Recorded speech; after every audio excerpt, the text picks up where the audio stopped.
संत हों जिनके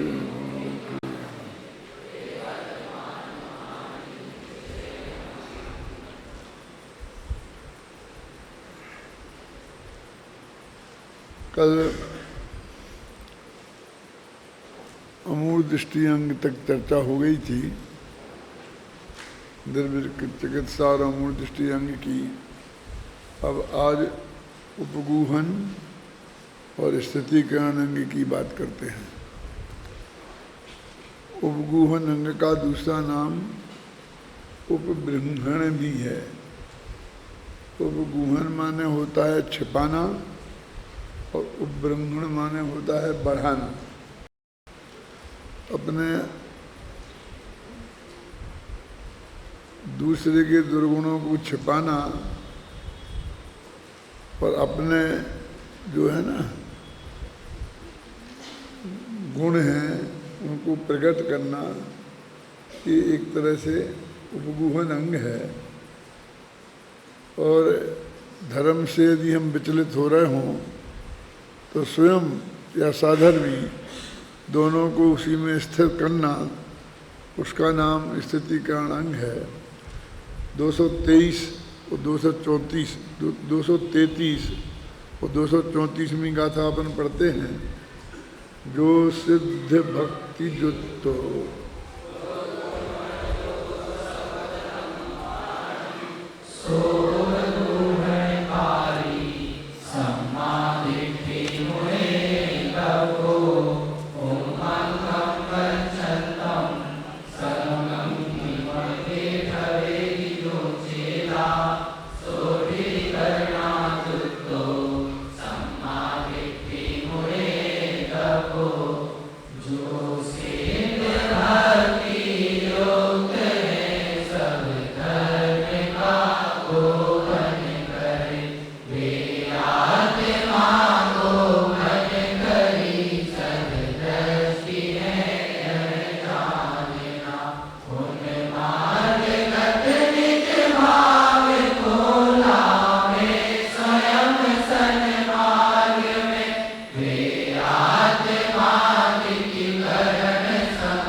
जो चेतयता सिद्धों की भक्ति से युक्त हैं और पर वस्तुओं के सभी धर्मों को गोपने वाला है, उसको उपगूहन अंग का धारी सम्यक दृष्टि जानना।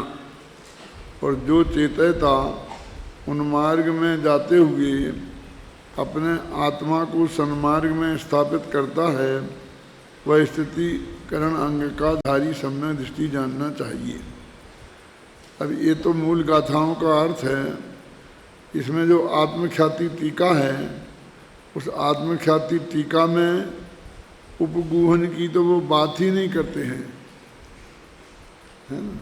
देखते हैं, सम्यक दृष्टि जीव संकोच कीर्ण एक ज्ञायक भावमय होने के कारण समस्त आत्मशक्तियों की वृद्धि करने वाला होने से उपबृंहक है, आत्मशक्ति बढ़ाने वाला है, उपबृंहण अंग का धारी है।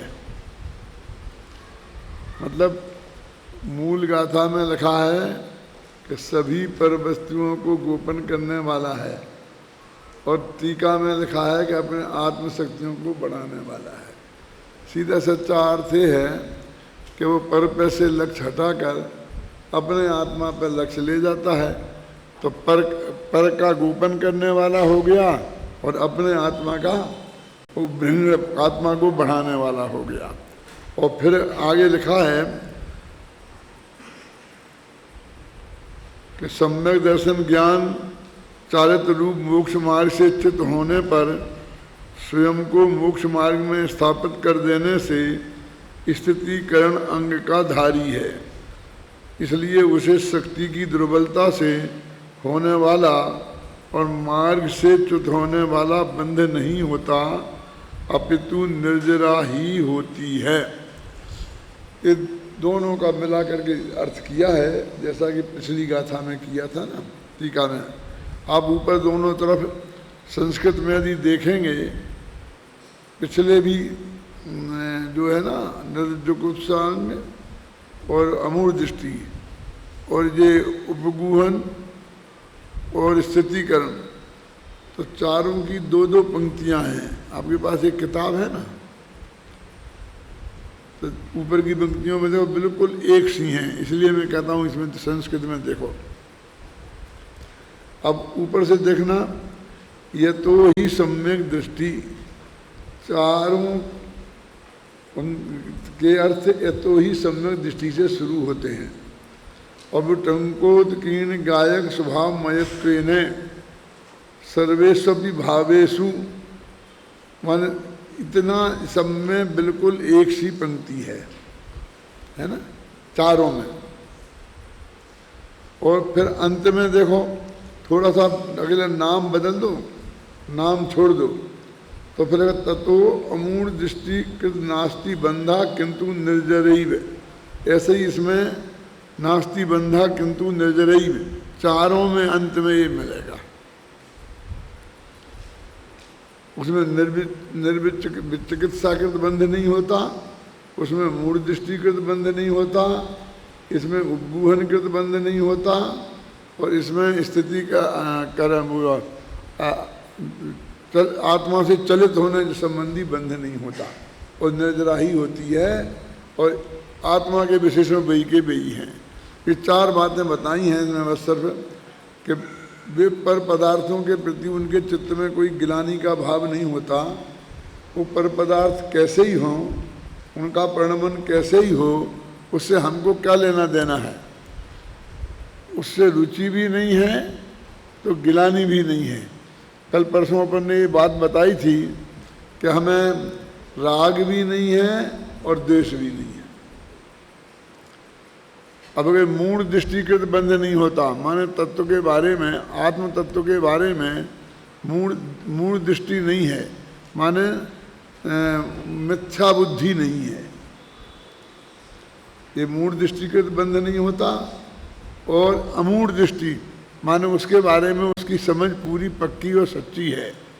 और अब उपगूहन में कहते हैं कि आत्म गुणों की वृद्धि करने वाला है वो, और जब आत्मगुणों की वृद्धि करेगा तो पर का उपगूहन हो गया। उपगूहन हो गया माने पर के संदर्भ में वो मौन हो गया। उसका आगे के आचार्यों ने जो अर्थ किया ना, तो वो उनको कर दिया कि वो दूसरों के दोषों को छिपावे। छड़ाला में क्या आता है, पंक्ति है याद, उपगूहन की, निज गुण अरु पर अवगुण ढांके। अपने निज गुणों को ढके और पर के अवगुण को ढके। अब इसमें तो निज गुणों की वृद्धि लिखी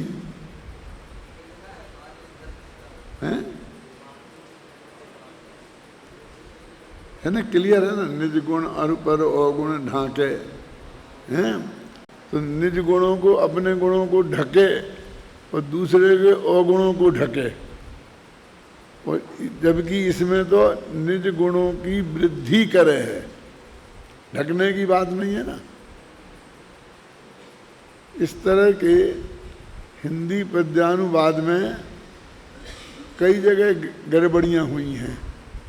जैसे शांति पाठ में एक आता है ना संस्कृत में, दोष बादे च मौनम, संस्कृत का शांति पाठ होता है, उसमें लिखा कि दोषों के कहने में मैं चुप रहूं, और हिंदी में अनुवाद कर दिया दोष ढांकूं सभी का। अब दोष बादे च मौनम और दोष ढांकूं सभी का, ये दोनों का एक ही अर्थ है क्या? ये उसका पद्यानुवाद है?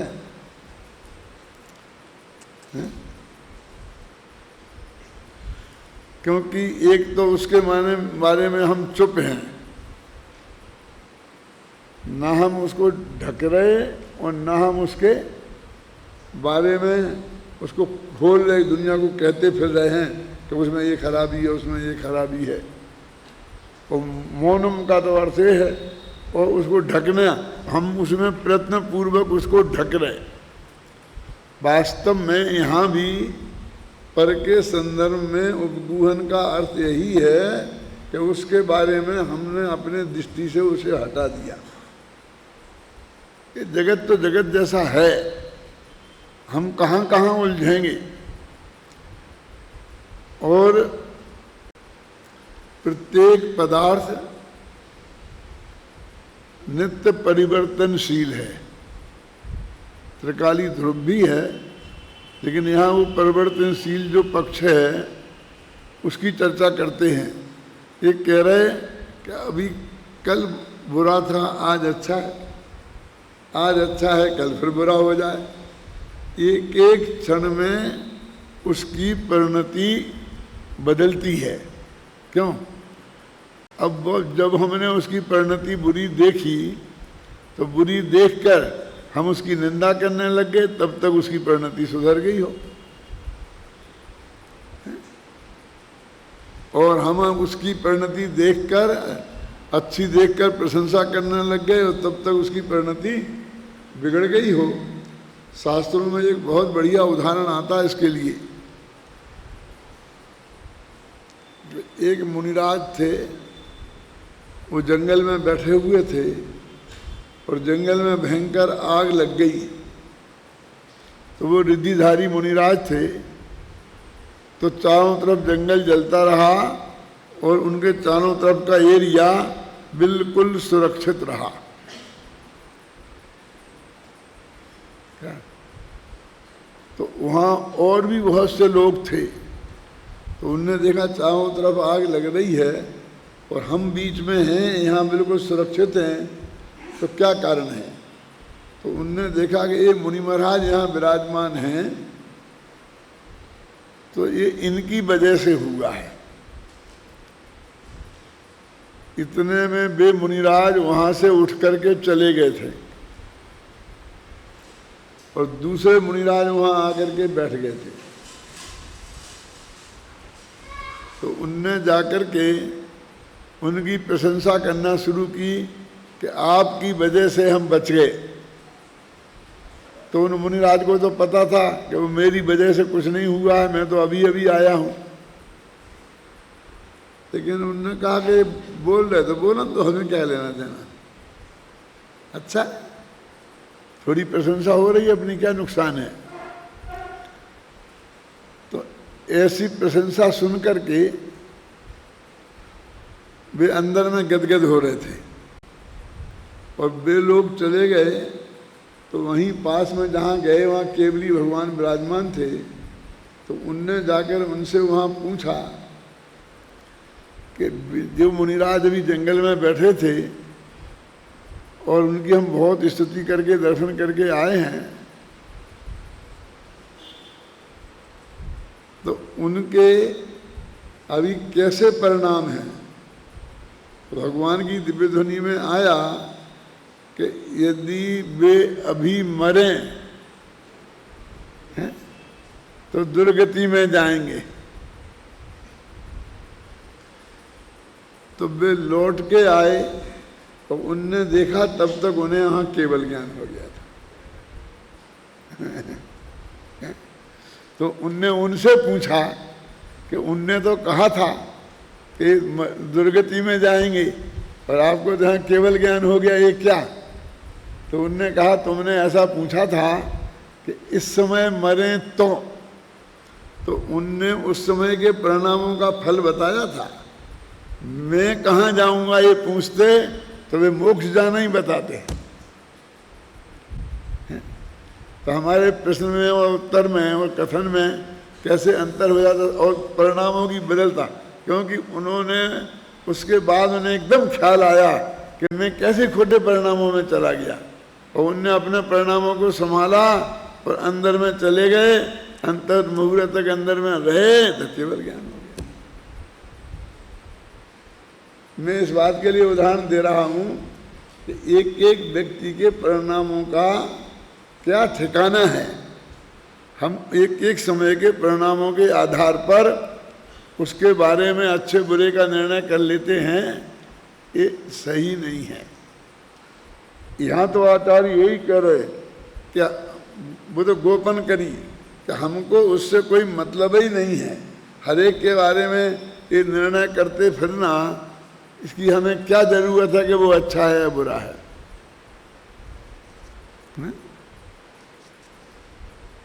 हमें पर्याय की दृष्टि से देखना है। गुरुदेव तो ये बोलते थे कि यदि मैंने किसी को पर्याय की दृष्टि से देखा हो तो मुझे माफ कर देना। क्षमा वाणी के दिन उनके मुख से ये वाक्य निकलता था, बोलो,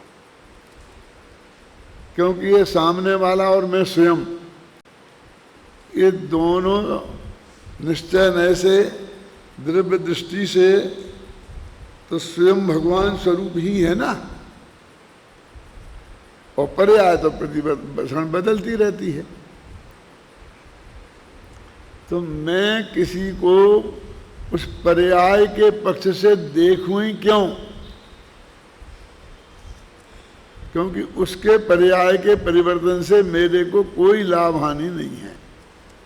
ये तो उपगुहन अंग में हुआ, और स्थितिकरण अंग में तो कहते हमें पर से क्या लेना देना। टीका में इसमें मैं यदि अपने धर्म मार्ग से च्युत हो रहा हूं तो उसे उसमें ही स्थिर करना, धर्म मार्ग में, उसका नाम स्थितिकरण अंग है। तो ये तो जब चिगे तब की बात है ना, क्यों? कहते हमेशा ही चिग रहे ना। एक मुनिराज हैं, ये शुभोपयोग में आए तो चिग गए, फिर शुद्धोपयोग में गए तो फिर अंदर में हो गए। तो शुभोपयोग में आए तो उन्होंने अपने को शुद्धोपयोग में स्थापित किया, तो ये स्थितिकरण हो गया ना। और फिर जब तक केवल ज्ञान नहीं हुआ तब तक हर अंतर मुहूर्त में चिगना ही है ना, क्यों? भगवान आदिनाथ 6 महीने तक उपवास किया और 6 महीने तक रोजाना निकले भोजन को, उन्हें अंतराल हो गया, नहीं मिला, तो साल भर तक वे अपनी बात पे दृढ़ रहे ना। नहीं मिली रोटियां तो नहीं मिली, चिंता नहीं करी, क्यों? और 6 महीना तो सामायिक में रहे, इससे ज्यादा और क्या, क्यों? तो वे तो चिकते ही नहीं है ना जनेंद्र कभी, तो वे कहाँ स्थितिकरण करें? अरे भैया, केवल ज्ञान नहीं हुआ 1000 वर्ष तक, तो हर अंतर मुहूर्त में चिगे है ना। मानव शुद्धोपयोग से शुभोपयोग में आ गए, ख्याल में है ना। तो फिर अंतर अपने अंदर में जाके आत्मा का स्थितिकरण किया। और दूसरी जगह ये भी आता है कि कोई व्यक्ति चिग रहा हो तो उसे उपदेश आदि देकर उस धर्म में स्थिति करना, ये स्थितिकरण अंग है, आता ना। तो किसी जगह ये भी आता है कि अपन चिग रहे हैं तो अपने को करना, और दूसरा चिग रहा हो तो उसको करना। ऐसे तीनों तरह के कथन मिलते हैं, ख्याल में है ना। और दूसरे को चिगना कम मानते हैं। देखो, अच्छे अच्छे विद्वानों की बात करता हूँ, हम अपनी ही बात करते हैं कि विद्वान होने के बाद भी वर्षों तक, 20 वर्ष तक यही मानते रहे कि कोई धर्म से चिगे। और चिगे माने यानी वो मुनि था तो वो ग्रस्त बन जाए, वो कपड़ा पहनने लगे, इसको हम चिगना मानते। क्यों?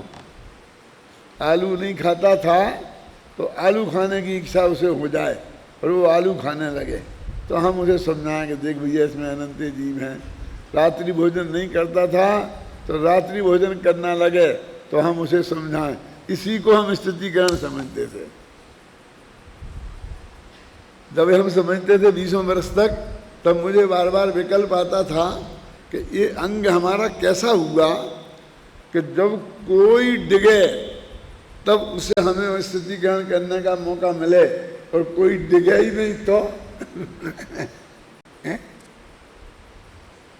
देखो, एक बहुत मार्मिक बात यह है कि अंग उसे कहते हैं जो 24 घंटा हमारे साथ रहे। ये अपने 8 अंग ना, हाथ पैर, इन्हें अंग बोलते हैं ना।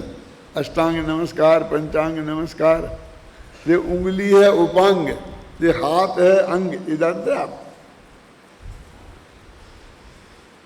तो ये अंग कभी रहे और कभी नहीं रहे, ऐसा हो सकता है? 8 अंग है ना, 2 हाथ, 2 पैर, पीठ, छाती, मस्तक, ऐसे माने जाते हैं ना। 8 अंग होते हैं, तो इनमें कोई कभी रहे कभी नहीं रहे, ऐसा होता है? ये तो नहीं रहेगा तो हम ही नहीं रहेंगे। 8 अंग हमेशा रहना चाहिए ना, तब तो वो परिपूर्ण आदमी कहलाए। तो सम्यक दर्शन के 8 अंग भी हमेशा रहना चाहिए, इस प्रकार घटित होना चाहिए। इसलिए स्थितीकरण अंग भी, उपगुहन अंग भी पराधीन नहीं होना चाहिए, अपने ही आत्मा पे घटित होना चाहिए। इस दृष्टिकोण से इसमें चर्चा की है। इस प्रकार साधर्मियों के दोषों को उजागर न करना और अपने गुणों में निरंतर वृद्धि करना उपबृंहण अंग है। दोनों बातें ले ली ना। साधर्मियों के दोषों को उजागर न करना और अपने गुणों में निरंतर वृद्धि करना। देखो, उजागर न करना ये लिया, ढकना नहीं लिया। ढकने में और उजागर नहीं करने में बहुत अंतर है ना। और मालूम कैसे कैसे उदाहरण है। मैं जब पढ़ता था, 10-11 वर्ष का था, रतनगंज साहब का चार, तो उसमें 80 अंकों का रतनगंज साहब का चार में से प्रश्न पत्र आता था, और 20 अंक का मोक्ष मार्ग की सच्ची कहानियां, इस नाम से एक किताब थी, उसमें से प्रश्न आता था। और मोक्ष मार्ग की सच्ची कहानियां, एक एक अंग की, एक एक पुष्टि की कहानियां थी, ऐसी कहानियां थी उसमें कि सब में आता है ना, तावदांगन चोरोंगो ततो अनंतमति स्मृता, ये आते हैं ना 8, कि अंजन चोर निशांकित अंग में प्रसिद्ध हुआ, अनंतमति निकांक्षित अंग में प्रसिद्ध हुई। फिर ऐसा आते हैं 8 अंगों के 8 आते हैं, और उन्हीं की 8 कहानियां लिखी थी उसमें। ऐसे 20-22 कहानियां थी, लेकिन वो 8 अंगों संबंधी 8 कहानियां थी। तो उस वक्त मेरे को बहुत अटपटा लगता था, कभी हृदय में स्वीकृत नहीं हुई 10 वर्ष की उम्र में भी। कौन सी बात? अब आप सोच रहे हो 10 वर्ष की उम्र में कैसे पढ़ते होंगे। अरे भाई, तुम लोग तो 10वीं पास करके आते हो जब तुम्हें धर्म पढ़ने को मिलता है। हम तो दूसरी पास भी नहीं थे और सीधे विद्यालय में भर्ती हो गए थे, और लोग सिद्धांत कौमुदी पढ़ने लग गए थे। और 10वीं वालों का पसीना छूटता है, दूसरी वालों का क्या होता होगा। खैर उस बात को जाने दो। लेकिन तो इसलिए हमारे 10 वर्ष की उम्र में चले गए पढ़ने, और वहाँ एक कोर्स में था रतनगंज साहब का चार, और उसकी मोक्ष मार्ग की सच्ची कहानियाँ। सबसे पहले मुझे अटपटा ये लगता था कि गजब हो गया, सम्यक दृष्टि के निशांकित अंग में एक चोर प्रसिद्ध हो गया। माने चोर सम्यक दृष्टि होते हैं। अरे सम्यक दृष्टि तो शब्द व्यसन का त्यागी हो तो वो सम्यक दर्शन की बात हो सकती है एक। और दूसरी गजब की बात ये लगती थी कि वो चोर की जो कहानी है वो इतनी विचित्र है कि वो चोरी वेश्या के कहने से चोरी करने गया, क्योंकि वेश्या ने कहा कि मैं तो रानी का हार लूँगी। तो चोर रानी का हार चुराने गया, वहाँ पुलिस वाले पीछे लग गए, तो वो भाग रहा था और पुलिस पीछे से आ रही थी, तो वो घबरा गया कि अभी पुलिस पकड़ लेगी। तो एक सेठ जी एक छींके पर बार बार चढ़ते थे और उतरते थे। तो उस चोर ने पूछा, क्या कर रहे हो? कि भाई ये आकाशगामी विद्या सिद्ध करने की तरकीब है, इस पे बैठो, ये नमोकार मंत्र पढ़ो और इसको एक दफे पढ़ो और एक सींका काट दो, एक रस्सी काट दो उसकी। ऐसे 108 रस्सियां थीं, काटते जाओ तो तुम जमीन पर नहीं गिरोगे, आकाश में उड़ जाओगे, तुम्हें आकाश गामनी विद्या सिद्ध हो जाएगी। अब वो शेर जी बार बार उस पर बैठते थे, चक्कू लेके नमोकार मंत्र बोलते थे, उसे काटने की कोशिश करते थे और डर के मारे नीचे उतर आते थे। तो चोर ने सोचा कि भैया अब मुझे तो पुलिस पकड़ने ही वाली है, यदि ये विद्या मुझे सिद्ध हो गई तो मैं भाग जाऊंगा, मुझे पुलिस नहीं पकड़ पाएगी। इसलिए वो उस पर बैठ गया और उसने बोला आड़म ताड़म कुछू न जानम सेठ वचन परिणामम, और एक साथ सब रस्सियां काट दी और वो उसके आकाश गामनी विद्या सिद्ध हो गई, क्योंकि उसे शंका नहीं हुई जिनेंद्र भगवान के वचनों में। जिनेंद्र भगवान के वचन थे किसी का काट दो तो तुम्हें आकाश गामनी विद्या सिद्ध हो जाए। एक कहानी थी, मेरे गले तो नहीं उतरती थी, कैसी कि चोर ने यहाँ कहाँ ये आड़म ताड़म कछू न जानम, ये नमोकार मंत्र का सम्मान है कि अपमान?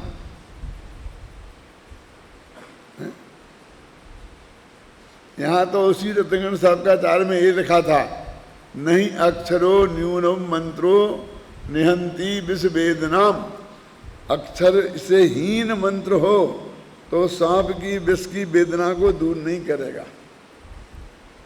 एक अक्षर कम हो मंत्र में तो, यहाँ तो सभी अक्षर गायब थे।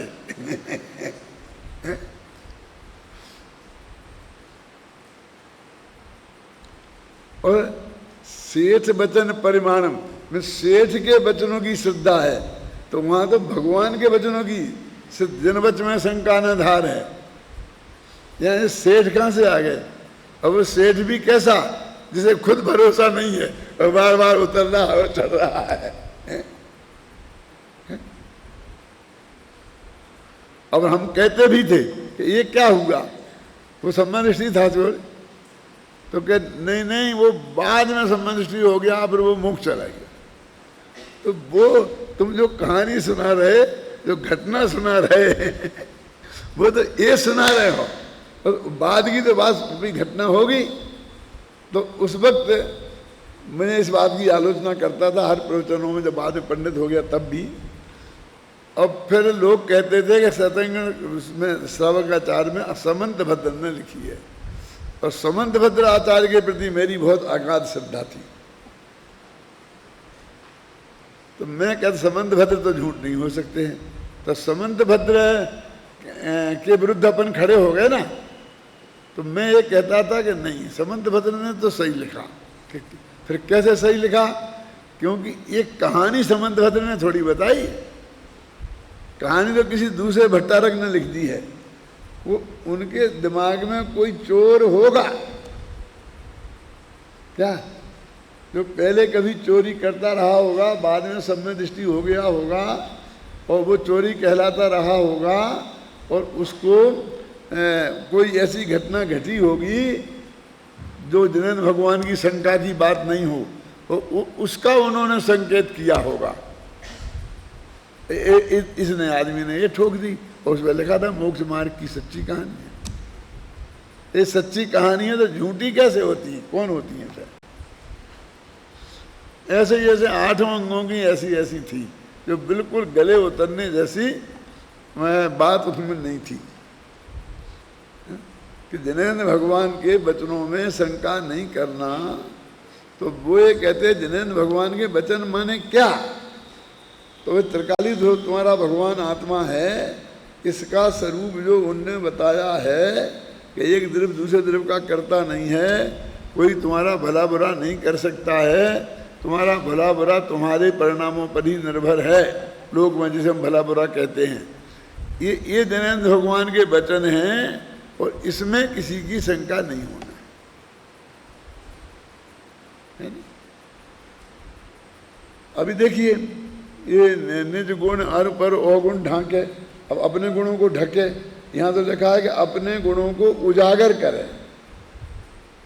उजागर करे मैं दुनिया से कहता फिरे नहीं, प्रकट करे उनको, समझे ना, पर्याय में प्रकट करे, अंदर में तो है ही लेकिन वो पर्याय में प्रकट करे, उसका नाम, इसलिए उन्होंने दूसरा नाम रखा उपबृंहण, क्योंकि उपगूहन शब्द नेगेटिव है ना। उपगूहन संग जो है वो, अब हमने उसका अर्थ छुपाना कर दिया, छुपाना नहीं है, उसके बारे में मौन रहना, मौन रहना नहीं, मैं तो कहता हूं सोचना तक नहीं, क्योंकि सोचते रहे और सिर्फ बोले नहीं, क्यों, तो हमारा तो समय खराब हो ही गया ना। उसकी सुरक्षा भई के नहीं भई वो तो बाद की बात है, लेकिन हमारा तो समय खराब, मन खराब हो ही गया ना। तो वो कहते हैं कि हम दूसरे के बारे में हम अपने उपयोग को वहाँ से हटाएं और अपने आत्मा में लगाएं तो हमारे गुणों की वृद्धि हो। वो उपगूहन अंग है, उपबृंहण अंग है। और यदि हमारे परिणाम चलित हो रहे हैं तो उन परिणामों को स्थिर करें, वो हमारा स्थितिकरण अंग है ना।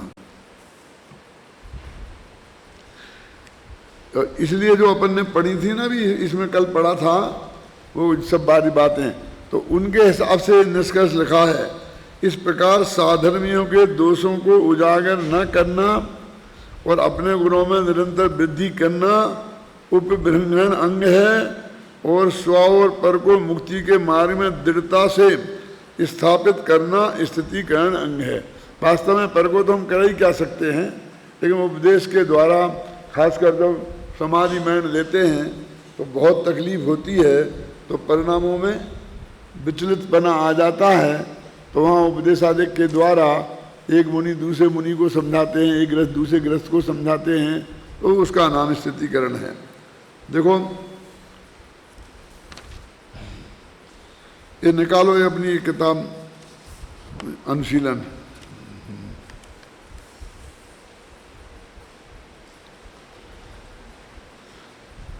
अपन ने अमृतचंद का तो पढ़ लिया, अब आचार्य जयसेन का पढ़ते हैं। आचार्य जयसेन द्वारा तात्पर्य वृत्ति में इन गाथाओं का लिखा गया अर्थ विषय वस्तु को अधिक स्पष्ट करता है। वह इस प्रकार है, मिल गया, हाँ पेज बदलो। शुद्धात्म भावना रूप पारमार्थिक सिद्ध भक्ति से युक्त और मिथ्यात्व रागादि विभाव भावों का विनाशक सम्यक दृष्टि जीव उपगूहन अंग का धारी है, और मिथ्यात्व रागादि रूप उन मार्ग में जाते हुए अपने आत्मा को परम योग के अभ्यास के बल से शुद्धात्म भावना रूप निश्चय मोक्ष मार्ग में दृढ़ता से स्थापित करने वाला सम्यक दृष्टि जीव स्थितिकरण अंग का धारी जानना चाहिए। ऐसे सम्यक दृष्टियों को उपगूहन कृत और अस्थितिकरण कृत बंध नहीं होता, अपितु पूर्व संचित कर्मों की निर्जरा ही होती है। इसमें एक विशेषता तो यह है कि सिद्ध भक्ति से व्यवहार सिद्ध भक्ति या राग रूप सिद्ध भक्ति न लेकर शुद्धात्मा के अनुभव रूप निश्चय भक्ति ली गई है ना। और दूसरे स्थितिकरण अंग में शुद्धात्मा के अनुभव रूप मोक्ष मार्ग में स्वयं को स्थापित करने की बात कही गई है। देखो ये बाहर की बात ही नहीं है ना। वो अब अपने सिद्ध भक्ति शब्द पढ़ा है तो अपन समझते सिद्धों की भक्ति करना है ना। अरे सिद्ध समान अपना जो भगवान आत्मा का स्वभाव है, उसके स्वरूप का जो चिंतन है और उसमें ही उपयोग की स्थिरता है, ये सिद्ध भक्ति है। रत्नकरण श्रावकाचार में अन्य धर्मात्माओं के दोषों को उद्घाटित नहीं करने को उपगूहन और मार्ग से च्युत अन्य साधर्मी जनों को धर्म मार्ग में स्थिरता कराने वाला स्थितिकरण अंग कहा गया है। इसमें दोनों ही पर पे घटित किए, है ना। प्रश्न, मूल गाथा व तात्पर्य वृत्ति में 5वें अंग का नाम उपगूहन कहा गया है, किंतु आत्मख्याति में इसे उपबृंहण कहा गया है। इन दोनों में क्या अंतर है? उपगूहन का अर्थ होता है छुपाना और उपबृंहण का अर्थ होता है बढ़ाना। 5वें अंग में जिनागम में 2 नाम पाए जाते हैं, एक उपगूहन अंग और दूसरा उपबृंहण अंग। वस्तुतः बात यह है, दोषों को छिपाना या मिटाना और गुणों की वृद्धि करना, ये दोनों ही काम इस अंग में शामिल हैं। छुपाना माने मिटाना। इस छुपाने में तो कि दोष बना रहे और अपन प्रकट नहीं होने दें, ऐसा लगता है। और मिटाने का अर्थ ये है कि वो दोष ही नहीं रहने देना। कितना अंतर आ गया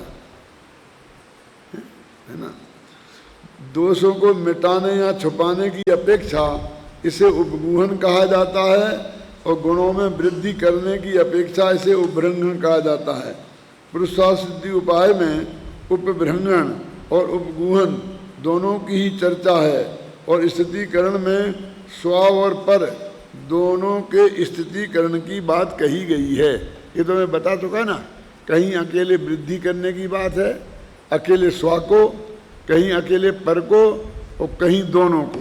दोनों में ही अपन चिग रहे हों तो अपने को स्थापित करना, पर चिग रहे हों तो पर को स्थापित करना। कहीं इन दोनों की बात है, कहीं अकेले पर की बात है और कहीं अकेले निज की बात है। तो अपन निष्कर्ष में ये निकालो कि दोनों की ही बात समझ लो, क्योंकि निश्चय और व्यवहार दोनों हो जाएंगे। पर को स्थापित करना व्यवहार हो गया और स्व को स्थापित करना निश्चय स्थितिकरण हो गया। ऐसे ही पर में दोष हों तो उनकी चर्चा न करके और उसको गुणों को, ऐसा नहीं कि गुण नहीं है और कह रहे नहीं नहीं ये तो बहुत अच्छा है, बहुत अच्छा है, सारा चोरी कर रहा हो। उदाहरण तो ऐसा विचित्र दिया है कि एक क्षुल्लक जी मंदिर में से मूर्ति चुरा के भाग रहे थे सोने की, क्या, और उसके पीछे जनता लग गई थी। अब वो सेठ जी का मंदिर था, वो सेठ जी खुद पूजा करने के लिए आ रहे थे, तो उनने देखा कि एक क्षुल्लक जी मूर्ति चुराकर भाग रहे हैं और जनता उन्हें पकड़ रही है पुलिस को देने के लिए। तो सेठ जी ने एकदम कहा नहीं नहीं चुरा, ये मूर्ति इन क्षुल्लक जी से मैं नहीं मंगाई थी। क्या लेकिन पढ़ी आपने कहानी ज़्यादा है ना। और ऐसा कह करके और फिर वे चली गई जनता।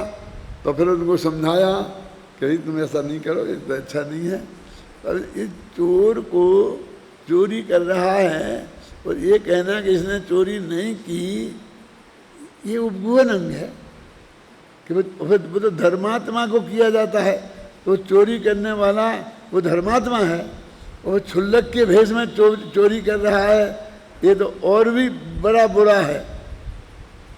तो वहाँ क्या समझाते हैं कि वो क्षुल्लक धर्म बदनाम हो जाता है।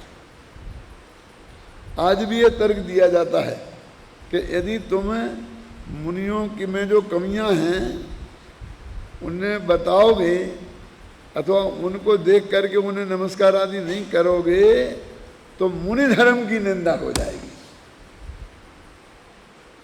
क्यों? और इस नाम पर सब दोषों को हम छुपाते रहते हैं और वे जानते हैं कि अभी तो छुपाएंगे ही, तो फिर वो और निश्चिंत होकर करते रहते हैं।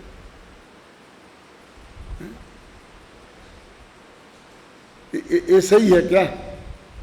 तो ऐसा अर्थ नहीं है। माने वो कहानियां इतनी अतिरंजित हैं।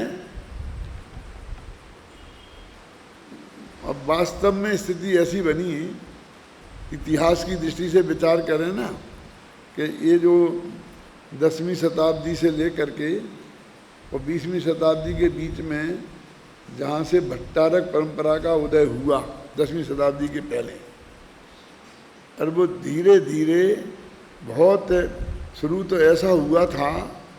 अपन ने वो किताब है अपनी ना, पंडित टोडरमल व्यक्तित्व करते, तो उसमें लिखा है कि सबसे पहले ये जंगल में नग्न रहते थे और शहर में आते थे तो कपड़ा पहन के आते थे। क्या? और वहाँ भी कोई जनता आती थी तो उस कमरे को अपने पैरों पर डाल के ढक लेते थे बैठे बैठे, ऐसे पहन के नहीं रखते थे, रहते तो नग्न ही थे। फिर धीरे धीरे पहन के रहने लग गए और फिर धीरे धीरे मठ बना के रहने लग गए, फिर धीरे धीरे पालकी में बैठने लग गए, फिर नौकर चाकर हो गया। फिर क्या हुआ कि इन्हें मठ बनाया तो जो बहुत खतरनाक बात कह रहा हूँ, ये जितने जो निसंतान लोग होते हैं ना, जिनके बाल बच्चे नहीं होते, तो वे अपनी संपत्ति मकान वगैरह मंदिर को दे जाते हैं। क्यों? कि उनके परिवार में भतीजे भाई माई के लड़के जो होते हैं तो उनसे उनको राग नहीं होता है, झगड़ा मगड़ा रहता है, तो उसे किसी को देना नहीं चाहते हैं तो मंदिर को दे जाते हैं, मठों को दे जाते हैं। तो ये मंदिरों के पास जितनी संपत्ति है उसमें 75% ऐसी ही होगी। उनके इतिहास खोज के देखना आप, पुराने मंदिरों में खासकर। नहीं तो एक मंदिर के बाद यहाँ एक मकान है, वहाँ एक मकान है, यहाँ एक घर है, वहाँ एक घर है, कहाँ से हो गए? और वहाँ पुराने ज़माने में दक्षिण भारत में किसान लोग ज़्यादा थे, खेती करते थे, तो वे किसान लोग जो होते थे वो अपने खेत दे जाते थे। क्या? अब वो भट्टारा खेतों को संभालते, खेती कराते, और धीरे धीरे वो ऐसे बन गए कि आप इसकी कल्पना नहीं कर सकते। ये ऐसा इतिहास है। अभी देखो, जब हमने टोडरमल स्मारक भवन में आए तो 2 उदाहरण देता हूँ मैं। सागर के पास एक देवरी गांव है, वहाँ का एक भाई आया तो उसने हमसे कहा कि वहाँ हमारी 50 बीघा ज़मीन है, 50 हो 25 हो, मतलब इतनी संख्या मुझे याद नहीं रहती है, ये हम आपको टोडरमल स्मारक भवन को देना चाहते हैं। तो हमने देना चाहते हो तो बेच दो और तो पैसा जमा करा दो। नहीं नहीं नहीं, बेचे नहीं, आप भी नहीं बेच सकते। तो हम जाके वहाँ खेती कराएंगे। मैंने कहा भैया पूरे भट्टारा का मन बने। आपको जानकर आश्चर्य होगा, हमारे जो गुरुजी थे जिनने PhD कराई ना, डॉक्टर देवेंद्र कुमार, वे यहाँ आए थे तो वो मुझे भट्टार के ही कहते थे कि तुमको तो मिल गए, तुम भट्टारक बन गए। मैंने कहा अब पक्के भट्टारक बने। मैंने वो जमीन नहीं दी, बिल्कुल इनकार कर दिया। गोदगा जी, पादनी जी, सबके पास गया वो, लेकिन मैंने कहा कोई संपत्ति यहाँ जाकर के सागर के पास लेना है। फिर यहाँ पर एक कोई अग्रवाल भाई थे, उनके मकान में मंदिर था, तो वो हमें मंदिर सहित मकान देने को तैयार थे, यहीं जवेरी बाजार में कहीं। बहुत पीछे पड़े कि यहाँ आप अपनी शाखा खोल देना, यहाँ पाठशाला चलाना, ये कराना, और मकान बेच तो सकते नहीं क्योंकि उसमें मंदिर है। हमने कहा नहीं लिया, हाथ जोड़ दिए। बहुत आराम में रहे। लेकिन एक है जबलपुर के पास मंडला, वहाँ एक बाई हमसे बिना ही कहें वो मर गई और हमारे नाम लिख गई तो पट्टे स्मारक ट्रस्ट के नाम पे। अब वो संपत्ति वहाँ दुकान है, मकान है, पर जिसके कब्जे में है वो कब्जा कर रहा है, कोई आता नहीं, देता नहीं। कौन जाके दिखाए? हम तो आज तक वहाँ गए नहीं देखने।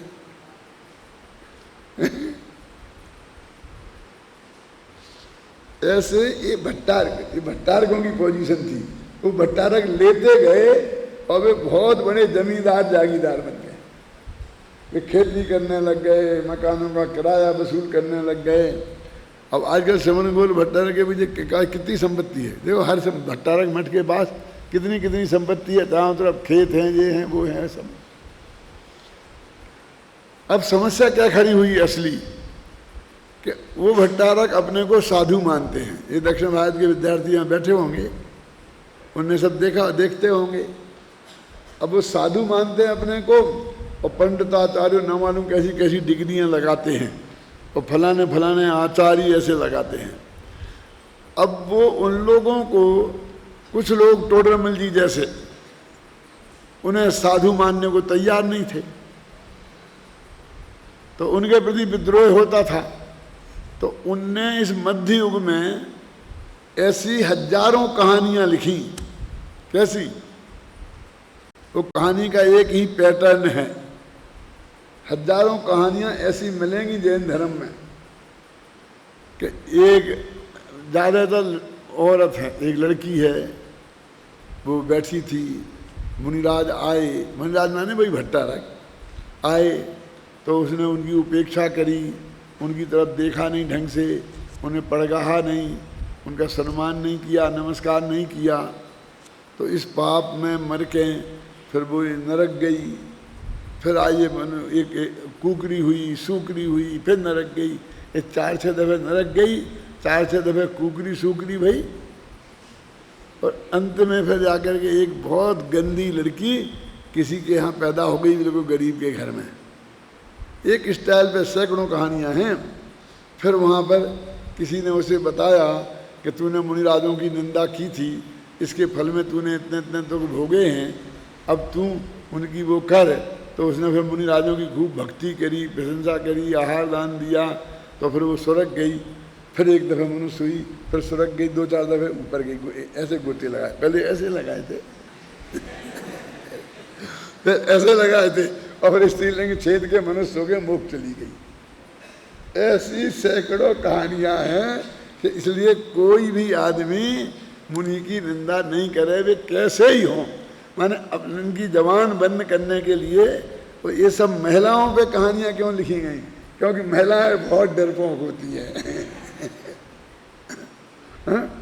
और भोजन की व्यवस्था भी वे ही करती हैं, तो उनके निश्चिंताई से भोजन की व्यवस्था हो गई समझे ना? अभी आप देखो एक स्टाइल पर, और मैं तो कहता हूँ कहानी की पंक्तियां भी एक सी होंगी। कहाँ से शुरू हो बताऊं? जम्बू दीप दीपन में सार, और भरत क्षेत्र जामे सुखकार।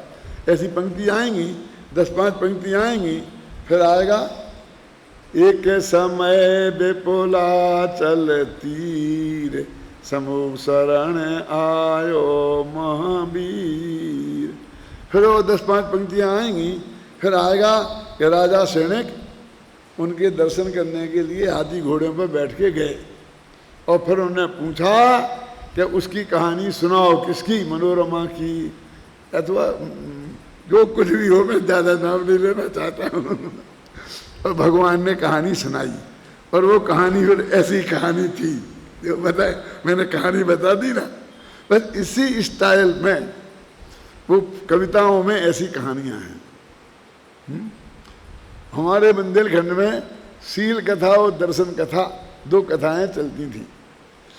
अजैनी लोग आल्ला उजल पढ़ते थे गा गा करके सावन के महीना में, और जैनी लोग शील कथा और दर्शन कथा पढ़ते थे। वे भी कहानियाँ ऐसी ही हैं। एक दफ़े हमारे दादा तो पढ़ते पढ़ते बचे उन कहानियों की, वहाँ था ना, कहाँ, उत्तर प्रदेश में, हाँ, एटा में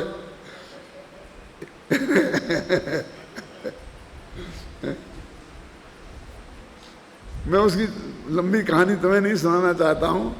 तो छोटी सी इतनी सी बात है कि एक औरत बहुत शीलवती थी, और उस पर किसी ने कलंक लगाया था।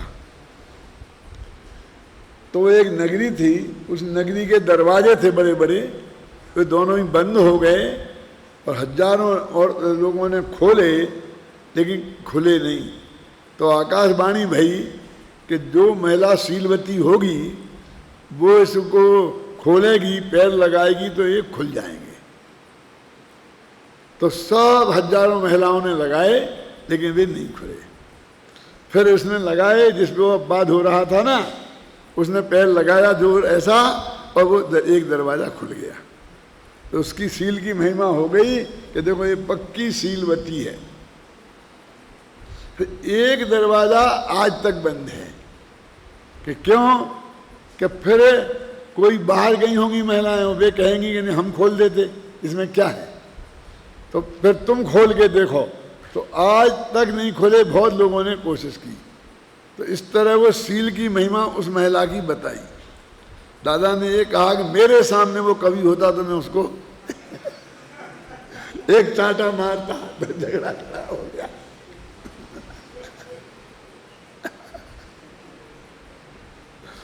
क्योंकि मैंने भी कई दफे सुनाई थी ये कहानी मौके मौके पे, लेकिन वो स्थान देखा जाता है, जगह देखी जाती है, अपना पुण्य पाप देखा जाता है, उसमें कोई कमी हो जाए तो गड़बड़ हो जाती है ना।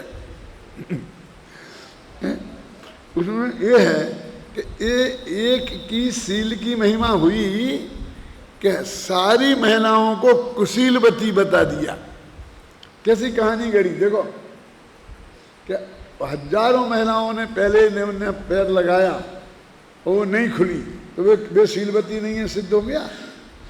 और अभी नहीं, भविष्य में भी कोई ऐसा अभिमान ना करे कि मैं शीलवती हूं, तो आज तक नहीं खुले वो। तो जब से लेके आज तक कोई शीलवती महिला नहीं। तो ये सबको व्यभिचारिणी सिद्ध करने वाली कहानी है कि एक महिला को शीलवती सिद्ध करने वाली कहानी।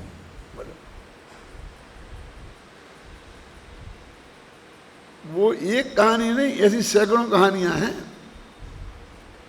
और फिर वही उन कहानियों के साथ दुर्भाग्य है कि वो शुरू वहां से होती हैं कि भगवान महावीर ने सुनाई और राजा सैनिक ने सुनी। और तत्वासूत और समय सार के शुरू में ऐसा लिखा ही नहीं है। तो सीधी गाथा आगे शुरू, बंदित्व शब्द सिद्धे और बात। तो ये तो भगवान की कही बात नहीं रह गई, और वे कहानियां सब भगवान की कही कहानियां हो गई।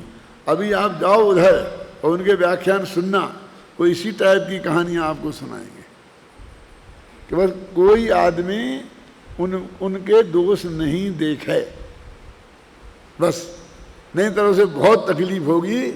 ऐसा सुना करके उन्होंने अपनी सुरक्षा की, और इस तरह से ये धर्म की बात हुई। इसको उन्होंने उपगुहन अंग बताया। तुम सम्यदृष्टि हो ना, गृहस्थ हो, तो तुम उपगुहन अंग हो। मैं किसी के दोष बताओ नहीं, ढांको दोषों को, छिपाओ, समझ गए नहीं? और इसलिए वो दोषों को ढांकना अर्थ हो गया। लेकिन भैया हम सम्यदृष्टि है नहीं ना, हम नहीं छिपाएंगे क्योंकि हम सम्यदृष्टि नहीं है। कुंदाचार्य देखो, वो कहते हैं कि हम तो अपनी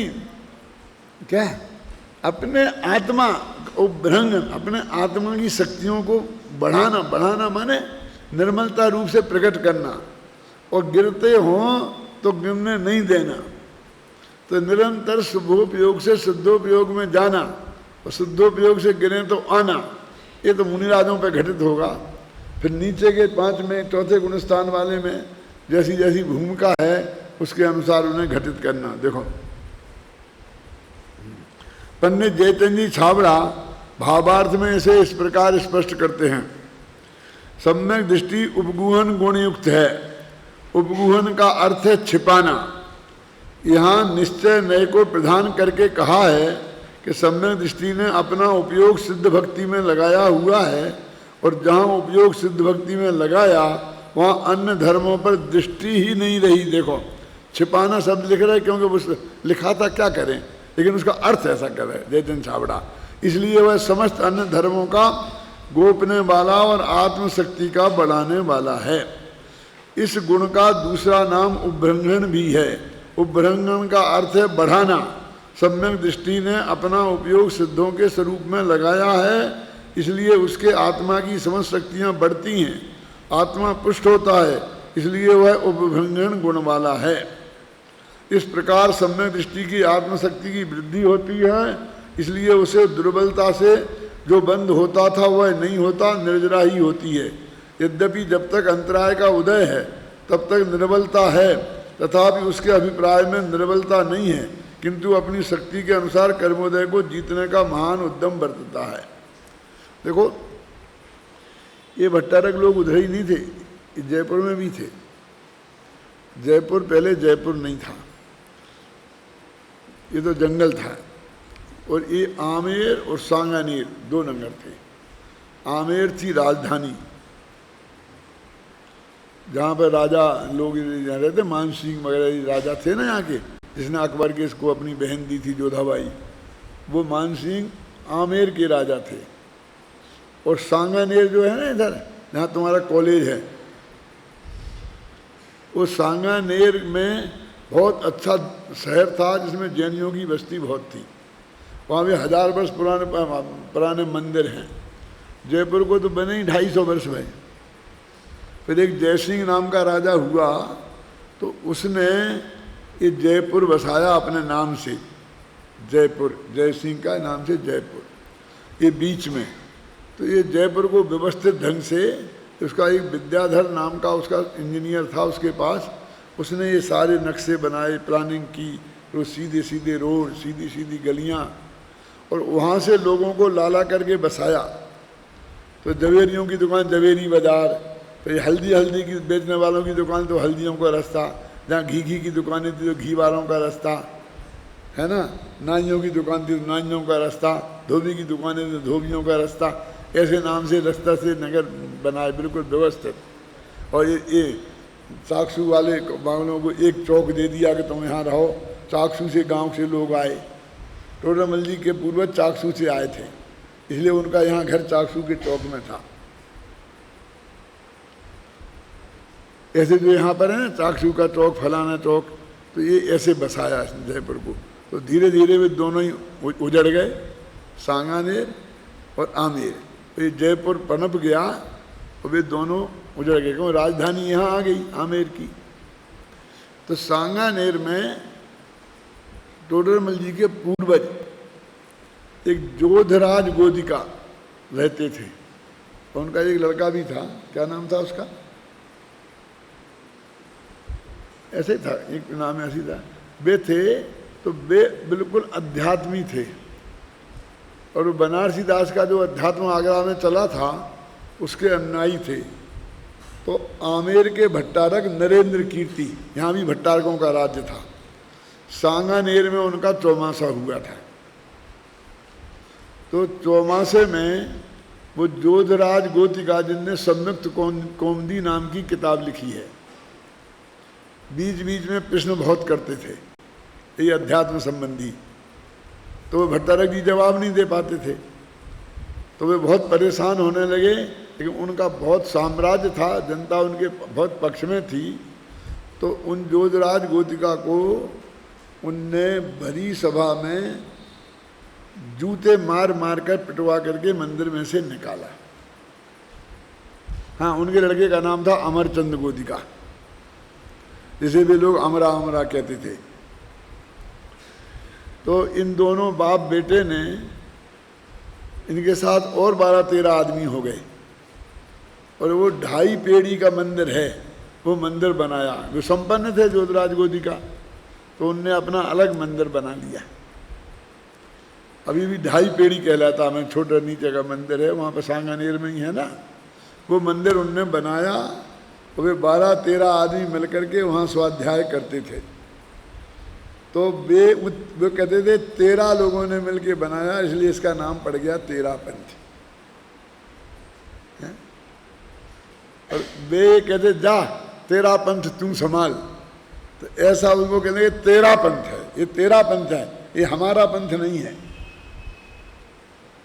समझे ना। तो उनने लिखा, हे जिन 13 पंथ तेरा है, ऐसा छंद लिखा ये, कि ये लोग कहते हैं, लेकिन हे जिनेंद्र भगवान 13 पंथ जो है ना, 13 भगवान 13 पंथ, वो 13 पंथ है, ये 13 पंथ तेरा है। तो उन्होंने कहा 12 पंथ और गिनाए, कोई ऐसा मानता है, कोई ऐसा मानता है, कोई ऐसा मानता है, कोई ऐसा मानता है, कोई क्षेत्रपाल पद्मावती को मानता है, कोई कुछ मानता है। और हे जिनेंद्र भगवान, तेरा ये शुद्ध 13 पंथ तेरा है।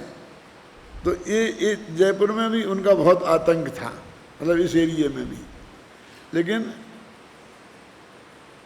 ये 13 पंथ की क्रांति बनारसी दास से शुरू हुई, और टोडरमल जी के ज़माने में आते आते सारे उत्तर भारत में बिल्कुल फैल गई, और यहाँ सब भट्टारक की जड़ें उखड़ गई। अब कहीं कहीं सोनागिर में एक छोटी सी गद्दी बची है, जिसमें कोई कोई प्रभावशाली आदमी नहीं है, कहीं नागौर में भट्टारक की गद्दी बची है, अब अवशेष मात्र रह गए हैं।